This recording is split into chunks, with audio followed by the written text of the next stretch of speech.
Hello, everyone, and welcome to this here episode of Andy's YouTube Food Skepticism. Today's episode is called Do Carbs Make You Fat? This is number 12 already. I'm excited. Lucky number 12. Anyway, so a brief overview. We're going to talk about how lipogenesis occurs. Don't worry if you don't know what that means yet. Carbs versus protein versus fat on lipogenesis. Basically, which of those promotes fat and how do they do it? And spillover concept, which is just something I made up to simplify the whole understanding. And I'll give you some takeaways.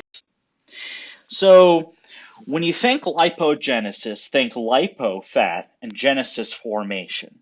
Remember, like the book of Genesis, the formation? Well, anyway, so lipogenesis is fat formation. And what's actually happening when lipogenesis occurs is that triacylglycerols, also known as triglycerides, are synthesized. Okay, and this is bad. And that's what makes up your adipose cells and adipose tissues, the whole lot of these triglycerides. Anyway, it is closely linked to carbohydrate status, but we're gonna delve into a little bit more detail so you don't think right away, oh gosh, carbs, gonna make me fat. Got it.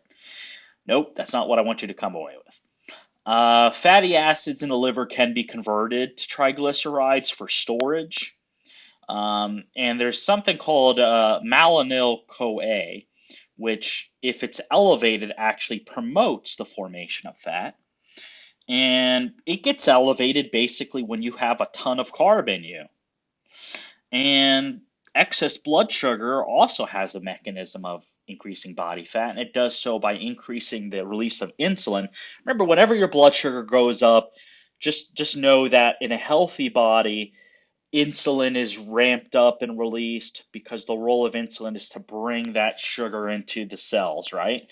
It's no different with fat cells. It's going to bring that energy into there and just store it. And insulin, anyway, also suppresses something called lipase enzyme. Lipase, anything that ends with an ACE in biochemistry is usually an enzyme, and lipase is no different. It separates triglycerides from fat. Now, what's interesting about that, or excuse me, it actually separates free fatty acids from triglycerides, but that's getting into a little bit too much detail. But anyway, um, so basically, what happens is when that lipase enzyme is suppressed, uh, the lipase enzyme is what actually helps burn the fat for energy. So suppressing that promotes fat growth. It's one reason they tell you it's really, really important after a workout to make sure that you get adequate blood sugar and everything, adequate carbohydrate. Because if you don't, um, you're not going to have an insulin release, and that's also going to affect your gains in the gym.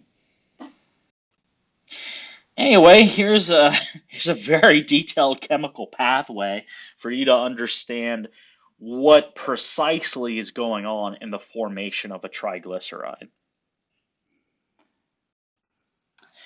Okay, so with carbs versus protein, which is fat, carbohydrate tolerance is high because it can be stored as glycogen, right? You can overconsume your carbohydrate needs at a meal or at a sitting, and because you can store excess carbohydrate in the form of glycogen in your liver and in your muscle tissue, um, you have a little bit of tolerance there. You have a little bit of flex. You don't have that with protein because it cannot be stored. And so, what really happens, it's common with protein, is overconsumption of protein, especially at big meals where you're already well fed. What's going to happen to that excess protein? It's going to get stored as body fat. Dietary fat can also be stored when you're in a well fed status as well. The idea is that anything, whether it's carbohydrates, protein, or dietary fat, all get burnt up as energy, all get used up as energy to some degree when your body needs it. But when you're well fed, your body's like, I'm good. Any extra I get at this point on gets stored as body fat for a rainy day. So, the spillover concept basically goes like this. With anything to do with excess calories, once you overwhelm your immediate needs and you overwhelm storage capacity in the case of carb. It sort of those calories sort of spill over and get stored. So you can think of it that way. And how many calories does it take to equal 1 pound of body fat? About 3,500 extra calories. So basically, the takeaway is carbohydrate is less likely to make you fat, actually, because it can be stored to some degree short term. What really is going on is excess carbohydrate and large meals where there's excess carbohydrate is consumed. And of course, if it's not all getting used immediately, it spills over and becomes stored as fat.